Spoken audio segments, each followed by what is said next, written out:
주님의 말씀을 우리들이 들을 수 있도록 하여 주시옵소서. 주여, 세상의 말들은 귀로 듣지만 하나님의 말씀은 우리의 심령으로 들려질 수 있도록 도와주시옵소서. 주님의 말씀이 씨앗이 됩니다. 저희들의 마음밭에 심겨져서 잘 자라 열매 맺을 수 있도록 인도해 주시옵소서. 부족한 종이 아버지 하나님의 말씀을 대언합니다. 그저 부족한 그대로 주님이 써주시고 잘 대언할 수 있도록 도와주시옵소서. 이곳 가운데 살아계신 하나님 임재하시며 우리와 함께하여 주시옵소서. 예수님의 이름으로 기도드립니다. 아멘. 주일 어느 날 사고가 일어났습니다. 누가 잘못했는지 알 수 없는데 서로 교차로에서 사고가 일어났습니다. 처음에는 이게 한 사람만 잘못을 꺾어도 이게 잘 풀릴 텐데 너가 잘했다, 아니다, 네가 잘못했다 이러는 바람에 일이 좀 커졌습니다. 근데 알고 봤더니 서로 삿대질을 하며 욕을 하며 너가 잘못했다고 했던 이 두 사고 당한 사람이 한 교회의 교인이었답니다. 저희 교회는 이런 일이 일어날래야 일어날 수가 없지만 한국의 어떤 대형 교회에서 실제로 일어났던 일이라고 합니다. 너무 성도들이 많으니까 누가 누군지 몰랐다는 것이죠. 그러나 또 한편으로 이 말이 씁쓸한 우리 마음을 주는 것은 한 교회를 섬기는 그것이 중요한 것이 아니라 하나님을 믿는 성도가 서로 잘못을 따져가며 싸웠는데 알고 봤더니 서로 같은 교회 교인이었다는 것이 더 씁쓸한 이야기입니다. 혹시 이런 얘기 들어보셨는지 모르겠습니다. 내 삶이 곧 메시지다. 이 말은 간디가 남긴 말입니다. 삶으로 번역되지 않는 메시지는 공허한 울림에 지나지 않는다는 뜻입니다. 결국 내가 살아내는 바로 내 삶이 곧 나의 신앙과 메시지를 증명한다는 말입니다. 여러분 잘 아시다시피 간디는 인도의 독립운동가이자 정치가입니다. 이 사람은 비폭력 운동을 통해서 영국의 식민지였던 인도가 독립되기를 힘썼던 사람입니다. 근데 이 간디가 비폭력 저항 운동을 했던 이 배경이 어디에 있느냐면 바로 성경에 있었습니다. 예수님이 말씀하신 산상수훈에 너희 원수를 사랑하라. 누구든지 내 오른뺨을 치거든 왼뺨도 돌려대라 라는 이 말씀이 간디의 비폭력 저항 운동의 모티브가 되었다고 합니다. 그는 비록 힌두교인입니다. 그럼에도 불구하고 매일 아침 성경을 읽을 정도로 예수님의 그 말씀과 삶에 깊은 관심을 가졌다고 합니다. 하지만 정작 예수님의 그 모습과 너무나도 다른 기독교인들의 이중적인 모습에 실망을 했다고 합니다. 그래서 남긴 간디의 말이 있는데 나는 예수는 좋아하나 기독교인은 좋아하지 않는다. 왜냐하면 그들은 예수를 닮지 않았기 때문이다. 끈질긴 비폭력 무저항 운동 앞에 결국 영국이 항복하고 본국으로 돌아가는 그때에도 간디가 이렇게 얘기를 했다고 합니다. 당신들이 만든 예수는 가져가고 성경 속의 예수는 두고 가시오. 내가 볼 때 당신이 떠드는 예수는 당신들이 만든 예수지 성경 속에 있는 예수가 아니니 성경 속에 있는 예수는 두고 떠나 가시오. 여러분 참으로 의미심장한 말이지 않습니까? 결국 간디가 당시에 기독교를 받아들이지 못했던 이유 중에 하나는 예수님을 믿는다고 말하는 사람들의 말과 행동이 너무나도 다르고 일치되지 못했기 때문입니다. 간디가 살아있을 그때에 아마 여러분들도 아실 것 같습니다. 스테니 존스라는 유명한 선교사님이 인도의 복음을 위하여 선교사로 헌신하던 그때입니다. 직접 간디를 만나서 대화했던 내용이 이분의 자서전에 나오는데 이런 얘기가 있다고 합니다. 스테니 존스 선교사가 간디를 만나서 이렇게 물어봤답니다. 어떻게 하면 우리 기독교가 이 외국 종교라는 이러한 냄새를 풍기지 않고도 자연스럽게 인도로 들어가서 인도 사람들 또 힌두교인들을 변화시킬 수 있겠습니까? 물어봤답니다. 그때 간디가 이렇게 대답했다고 합니다. 그것은 그리 어렵지 않습니다. 무엇보다 당신의 기독교인들과 선교사들 모두가 예수 그리스도와 같은 삶을 살아가도록 하십시오. 그리고 당신들의 종교를 과장하려고 들지 말고 종교의 가르침을 있는 그대로 실천하십시오라고 답변해 주었다고 합니다. 만약 이때 당시에 영국의 이 식민지였던 인도 안에 있는 아마 대다수가 영국 크리스찬들이었겠지만 이 사람들이 요것대로 만약에 살았다면 어쩌면 간디는 기독교인으로 개종할 수 있을지도 모르고 또한 지금 인도가 힌두교의 땅이 아니라 지금 어쩌면 그 인도가 기독교의 나라가 됐을 수도 있었다는 것입니다. 오히려 간디는 스테니 존스 선교사가 물어봤던 이 질문에 이러한 답변을 하면서 오히려 은연중에 고백과 실천이 다른 믿음과 행함이 다른 당시의 기독교인들을 꼬집어서 비판하고 그렇게 답변을 했던 것입니다. 그렇다면 지금 우리는 신앙을 삶으로 증명하고 있습니까? 라는 이 질문에 오늘 이 아침에 저희들이 한번 대답해 보기를 원합니다. 오늘 본문에 있는 야고보 기자는 실천 없는 고백, 행함 없는 믿음을 무엇이라고까지 표현했냐면 죽었다라고 표현했습니다. 사실 오늘 이 본문은 역사적으로 또 신학적으로 많은 논쟁이 되고 있는 부분이기도 합니다. 그것은 바로 왜냐하면 믿음과 행위의 관계에 대한 논쟁입니다. 종교개혁자 마틴 루터가 이 행함을 강조하는 야고보서를 가리켜서 뭐라고 표현했냐면 복음의 알곡을 전혀 찾아볼 수 없는 한낱 지푸라기 같은 서신이라고 그렇게 폄하했습니다. 그러자 칼빈이 그것에 대해서 뭐라고 반박했냐면 이렇게 반박했습니다. 루터는 성경을 끝까지 다 읽고 생각하지 않았다라고 말하였다고 합니다. 루터에 의하면 야고보서는 믿음보다 행함을 더 강조함으로써 종교개혁의 표방이지 않습니까? 오직 믿음으로 의롭게 된다는 이 신칭의 그것에 맞지 않다라고 생각한 것입니다. 맞습니다, 여러분. 우리는 무엇으로 구원받습니까? 믿음으로 구원받습니다. 절대로 행함으로 구원받지 않습니다. 우리 주일학교 시절에 많이 불렀던 찬양 혹시 기억하실 것입니다. 벼슬러도 못 가요 하늘나라, 얼굴 이뻐도 못 가요 하늘나라, 힘이 세도 못 가요 하늘나라, 맘 착해도 못 가요 하늘나라. 그때 제가 얼마나 많이 그 가사의 은혜를 받았는지 모릅니다. 그렇습니다. 믿음으로 가는 것이 바로 하늘나라입니다. 믿음으로 받는 것이 구원의 선물인 줄로 믿습니다. 그래서 저와 여러분은 다 구원받은 사람인 줄로 믿습니다.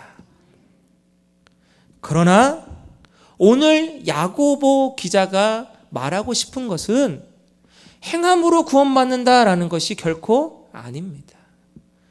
이것은 조금 오해의 소지가 있기 때문에 제가 이것을 조금 풀어드리면서 본문 속으로 들어가기를 원합니다. 사실 행함이나 믿음이라는 이것은 성경 구절 여러분들 많이 찾아보시고 읽으신 분들은 행함에 강조되는 구절, 또 믿음에 강조되는 구절들이 다 같이 똑같이 있습니다. 특별히 사도 바울이 기록했던 로마서나 갈라디아서에는 믿음에 대한 강조점이 많이 구성되어 있고, 오늘 저희가 읽은 이 야고보서에는 행함에 대한 강조점이 대단히 많이 구성되어 있습니다.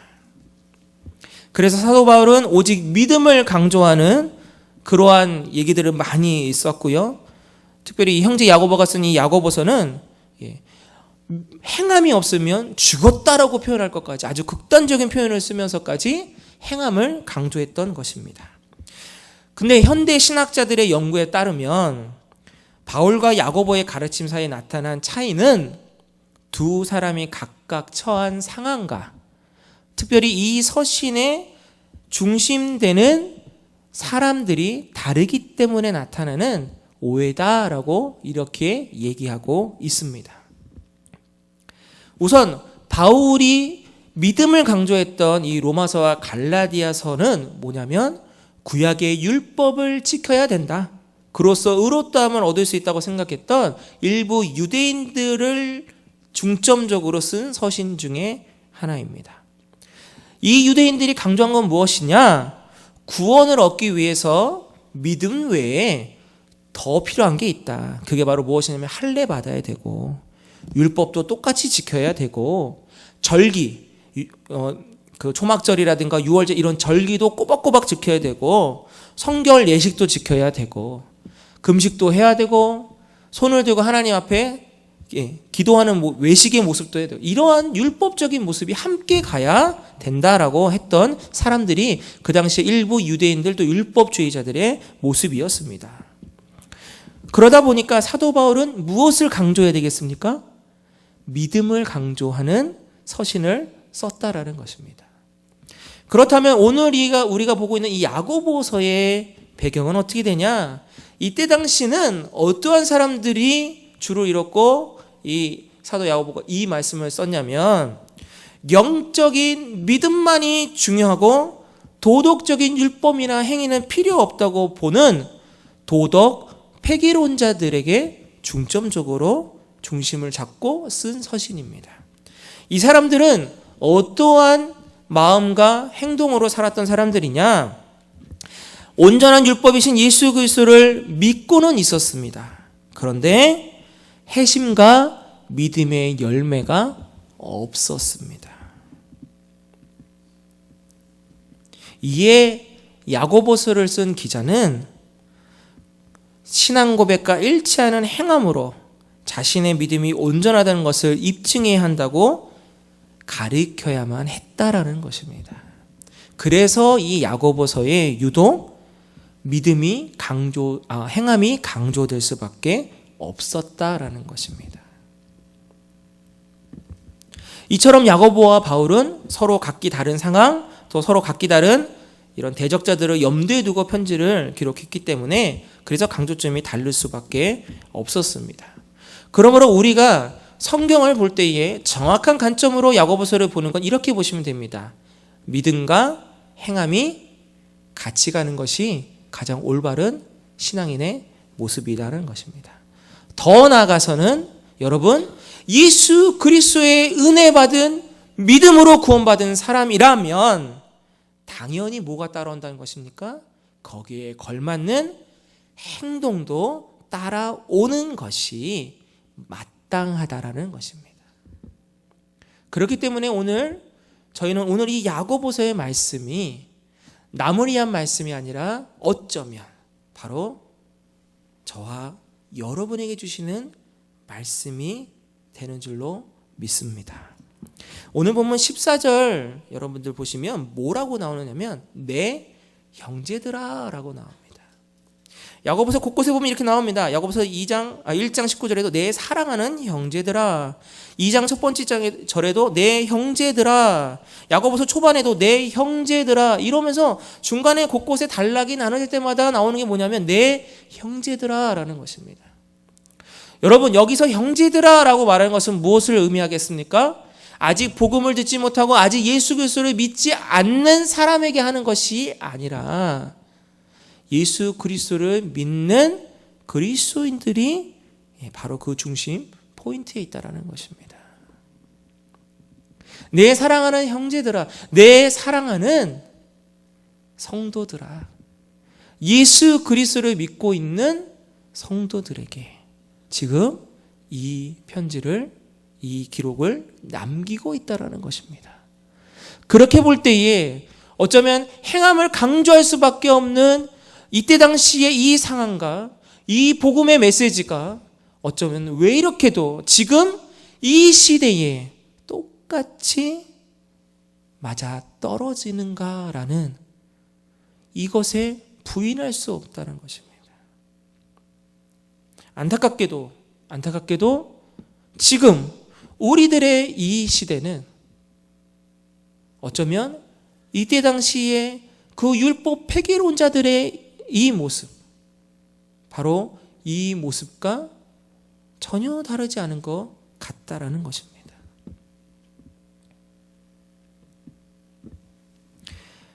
그래서 야고보서 기자는 행함을 강조합니다. 오늘 특별히 읽은 본문에는 4가지에 대한 부분이 나옵니다. 첫 번째는 형제나 자매가 헐벗고 일용할 양식이 없을 때 말로만 아유 안 됐네, 말로만 아유 어떡하냐 하는 것이 아니라 도와주라는 것입니다. 왜 구체적으로 이 부분이 내용이 나왔나? 깊이 찾아보니까 이때 당시에는 어떠한 그리스도인들이 많았냐면 떠돌아다닐 수밖에 없는 그리스도인들이 있었다는 것입니다. 핍박을 피해서 어느 순간 자신의 고향과 자신의 집을 떠나서 타지로 떠날 수밖에 없는 사람들이 많았습니다. 또 떠나서 정착을 했음에도 불구하고 또 핍박과 고난이 있을 때 어쩔 수 없이 또 떠날 수밖에 없는 사람들이 많았다라는 것입니다. 또한 여러분 사도 바울이 전도 여행할 때 어떻게 합니까? 아무것도 없이 새로운 지역에 갈 때마다 하나님이 주시는, 예비해 주신 사람들을 통하여서 잠자리나 먹을 것들을 공급하는 것을 여러분 보게 되십니다. 그렇습니다. 이때 당시에는 믿는 그리스도인들 자신의 형제 자매들이 이렇게 어려운 여정들을 하면서 중간중간 그 지역에 있는 사람들로부터 도움을 받을 수밖에 없었다라는 것입니다. 그러한 시대적 배경이 있었기 때문에 구체적으로 야고보 기자는 그들을 볼 때에 아이고 힘들겠다, 아이고 불쌍하네라고 말만 할 것이 아니라 도와주라는 것입니다. 그렇게 구체적으로 명시하고 있는 것입니다. 두 번째는 귀신들도 믿고 떠난다라고 표현하고 있습니다. 처음에는 이것이 좀 이해가 되지 않았는데 자세히 보니까 이것입니다. 여러분 귀신들도 예수 그리스도를 압니까 모릅니까? 압니다. 압니다. 다만 그들의 믿음은 어떠한 믿음이냐면 알고 있는 믿음입니다. 우리가 예수 그리스도를 우리는 알고 믿습니다. 그러나 세상에 믿지 않는 사람들은 예수 그리스도를 믿지는 않지만 뭘 알고 있습니까? 예수님이 누군지는 알고 있는 것과 비슷한 겁니다. 만약에 예수 그리스도가 어떤 분인지를 안다면 어떻게 해야 됩니까? 귀신들이 그 앞에 무릎을 꿇고 굴복하고 예수 그리스도 앞에 떠나가고 역사가 일어나야 되는 것입니다. 근데 귀신들도 뭐라고 하냐? 귀신들은 뭐라냐면 안다라고 표현하고 그러나 거기서 그친다는 것입니다. 그래서 이건 지식적인 알을 말하는 것입니다. 그리고 나타나는 것이 무엇이냐면 아브라함이 이삭을 바칠 때 또 기생 라합이 정탐꾼을 숨겨줬을 때 얘기가 나옵니다. 저는 오늘 이 포인트를 좀 보고 같이 나누기를 원합니다. 21절에 보니까 뭐라고 하냐면 우리 조상 아브라함이 그 아들 이삭을 제단에 바칠 때에 행함으로 의롭다 하심을 받은 것이 아니냐라고 이렇게 반문하면서 질문하는 장면입니다. 자, 그런데 성경을 조금만 보면 이상하다 고개를 가요뚱거릴 수 있습니다. 뭐냐? 벌써 이 이삭을 바치는 본문은 창세기 22장에 나오는 사건인데 그 전에 창세기 15장 6절에 이 얘기가 나옵니다. 아브람이 아직 아브라함으로 이름 바뀌기 전입니다. 아브람이 여호와를 믿으니 여호와께서 이를 그의 의로 여기시고 라고 얘기합니다. 어떻게 되어 있습니까? 벌써 아브람이 여호와 하나님을 믿음으로 의로 여겼다는 것입니다. 하나님이 믿음으로, 하나님을 믿음으로. 그렇다면 지금 우리가 믿는 믿음과 동일한 거 아닙니까? 맞습니다. 믿음으로 구원받는, 믿음으로 우리가 의롭게 여김을 받았다라는 건 맞습니다. 자, 그런데 어떻게 이거를 해석할 수 있냐면 이것입니다. 바로 15장 6절에서 믿음으로 의롭다함을 받았지만 창세기 15장 6절의 믿음으로만 아니라 창세기 22장에서 아들 이삭을 드리는 행함을 통하여서 그의 의가 완전하게 되었다는 것을 말하고 싶었다라는 것입니다. 야고보 기자가 볼 때에 아브라함의 믿음은 창세기 22장에서 이 독생자 이 이삭을 드려지는 그 행위를 통해서 유효해졌다는 것입니다. 완전해졌다는 것입니다. 라합도 마찬가지입니다. 전에 제가 여호수아서 수요일 날 할 때 이 라합 얘기를 했었는데 기생 라합이 정탐꾼을 만나기 전부터 어떠한 고백을 합니까? 벌써 여러분들이 광야에서 있었던 그 모든 사건들을 어떻다고 얘기합니까?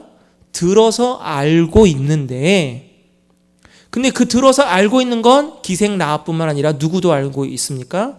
그 여리고성 모든 사람들이 다 알고 있어서 그것에 대해서 두려워하고 있었다는 것입니다. 두려워한다는 무엇입니까? 여호와 하나님이 어떤 분이신지를 알고 믿는다라는 것입니다. 그 하나님이 어떤 분임을 믿으니까 두려워한다는 건 아니겠습니까?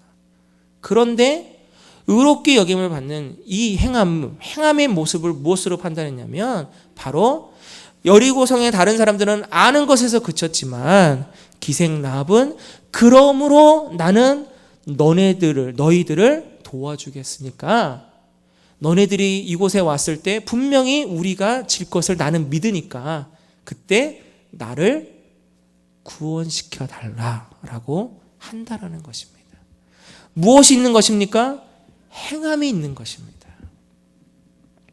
아브라함도 믿음의 의롭다함을 여긴 것에 완전점을 찍는 게 무엇이냐면 하나님이 독생자 이삭을 바치는 것을 그 시험을 통하여서 완전함을 찍어주셨다면 기생 라합도 단순하게 듣고 들어서 믿고 그래서 그 여호와 하나님을 내가 믿는 것으로 그치는 것이 아니라 그들에게 이 정탐꾼 2명이 도망왔을 때 그 기회를 놓치지 않고 그들을 도망가게 해주고 나중에 당신들이 이곳에 왔을 때 나를 살려달라고 하는 그 행함의 행동을 통하여서 마침표를 찍게 만들었다는 것입니다.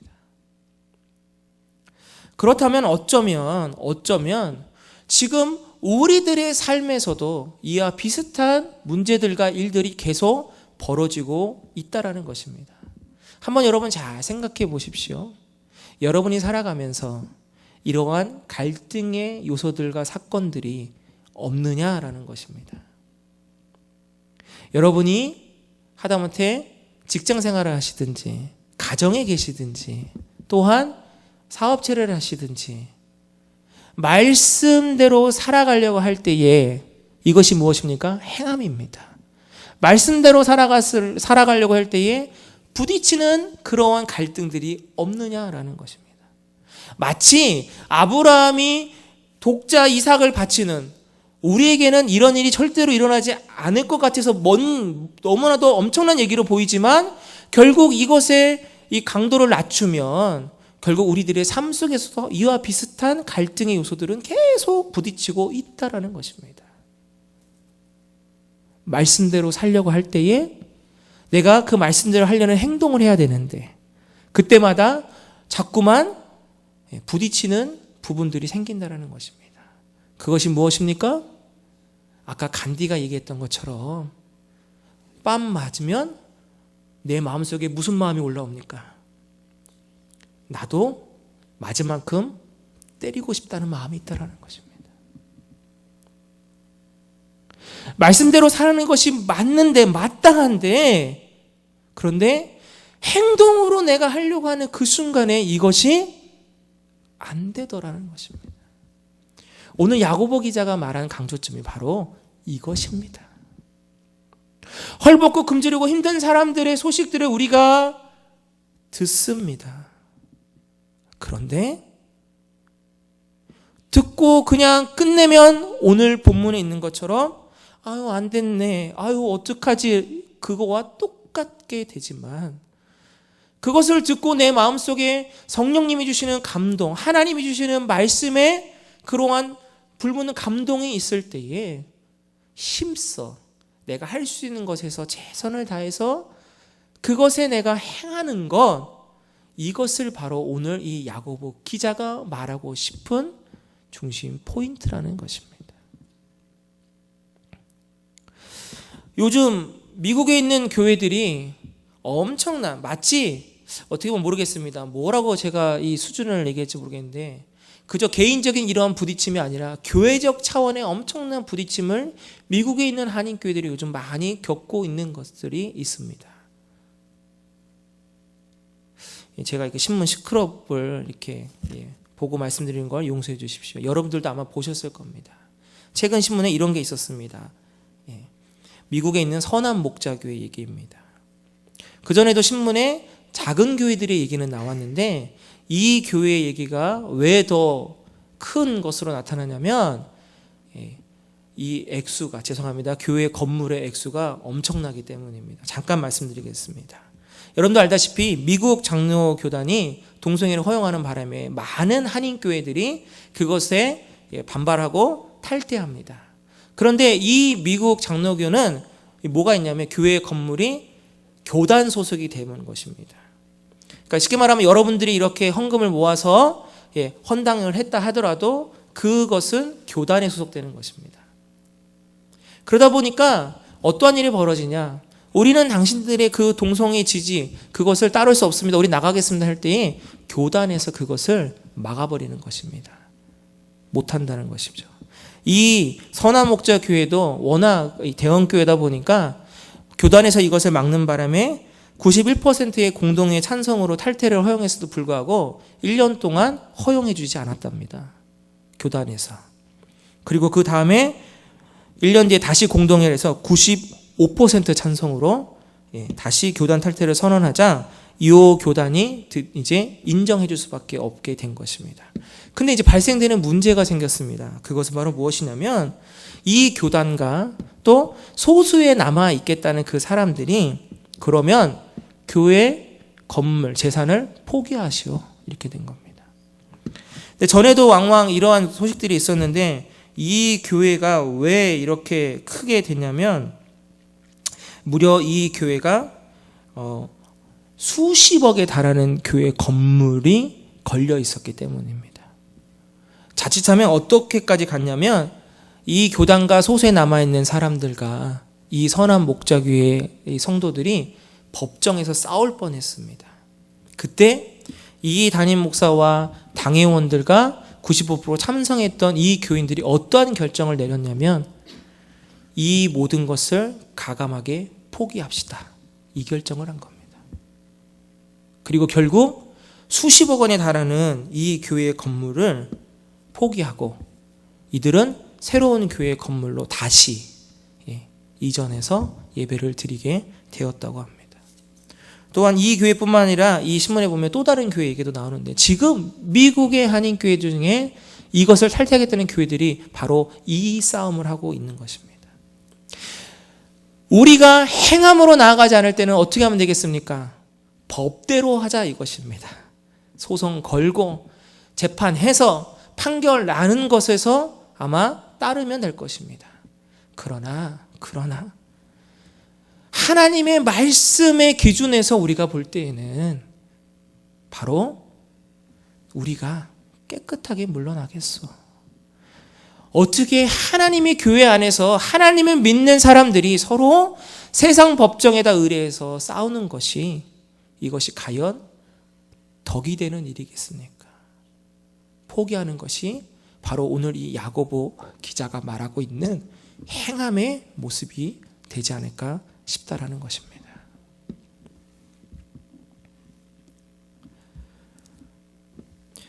하비 콕스라는 신학자가 있습니다. 이 신학자가 이러한 얘기를 했습니다. 오늘날 우리는 복음이 기독교인들에 의해서 무효화되는 세상에서 살아가고 있다. 다시 한번 말씀드립니다. 오늘날 우리는 복음이 기독교인들에 의해서 무효화되는 세상에서 살아가고 있다. 복음이 무효화되는 것이 주님을 알지 못하는 세상의 사람들 통해서 무효화되는 것이 아니라 그리스도인들 때문에 무효화가 되고 있다라는 말입니다. 저는 오늘 어쩌면 이것이 저와 여러분의 주시는, 우리의 심령에 주시는 하나님의 경고의 메시지가 아닐까 싶습니다. 어쩌면 지금은 외부에서 교회를, 외부에서 하나님의 말씀을, 외부에서 주 예수 그리스도를 흔드는 것이 아니라 어쩌면 믿는다고 하면서 말씀대로 살아가지 못하는 저와 여러분들과 수많은 그리스도인들, 그들 때문에 더 하나님의 복음이 가로막히고 있지는 않나 생각해 봅니다. 서두에 말씀드렸던, 간디가 말했던 그것으로 말씀을 마치기를 원합니다. 저와 여러분의 삶의 모습이 곧 살아있는 말씀이 나타나는 살아있는 메시지가 되시기를 주님의 이름으로 축원합니다. 아버지 하나님 감사